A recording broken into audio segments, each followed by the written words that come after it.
One of the first steps that I did in my book was I used the Holtz Distress ink, and I used it all throughout the book, and I just started just totally covering all of the naked wood from the book. Even underneath all the paper you can see that I have the ink. I did it on the back of the book, on the inside of the book on the back, and pretty much I did it to every page inside the book. And Holtz Distress ink comes in 25 different colors. They look just like this. And some of the colors that I use throughout my book, on the outside, I used Worn Lipstick, which is a really cool, fun name for girls, and Tattered Rose, Scattered Straw, Antique Linen, and I'm also going to be using Weathered Wood and Brushed Corduroy later on to show you that page that I was going to do with you guys.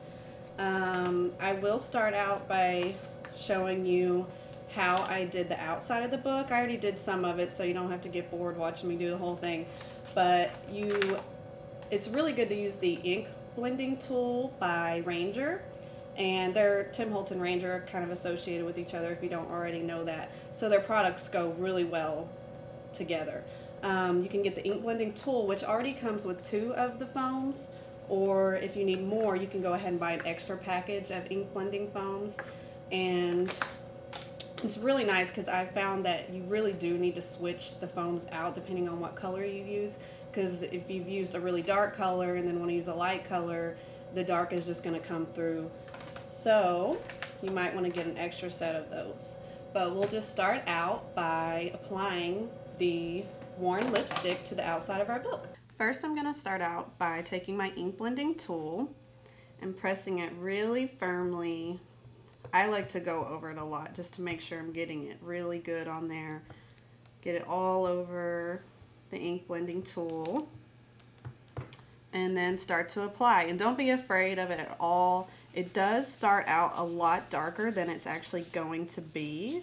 And just press really hard. It's just keep swishing it around, and then you just have to keep applying it as you go. And one thing also is Holtz they actually have refillers for these pads, so you don't have to just keep buying the pads if it's a color that you really like using all the time. And you can kind of tell by looking at the book that I've already done, it kind of dries out more distressed, and it looks a little more cloudy as you're putting it on, but when it dries, it has a whole different effect than when you're actually applying it. Make sure you get your edges. And that's it. Now we're going to apply the ink to the inside of our envelope. And again, I already have that started, but I thought I'd leave a little tricky part to show you how I did that. One more highlight about the tool itself is that it is Velcro, so you just take the little pads off, and where the blue felt is, you apply it to the Velcro. Again, I'm just gonna get it really good on there. I'll start to go over this. And you can feel free to just go right over the string. You don't really have to be too careful with that or anything. And I found earlier when I was doing some of the other pages that I left this closed, and when I would go over it, it would leave this like perfect ring around it, which I didn't really like. It's up to you though. And so I'm just gonna open it this time and do that first before I actually go over the pouch on the outside. Get it really good on there. You can even do the flap.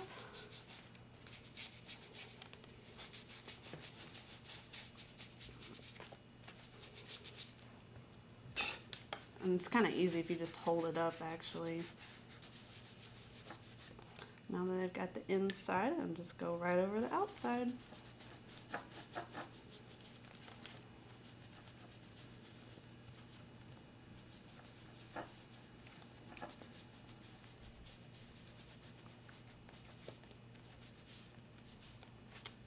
And I've already done the back, so that's it.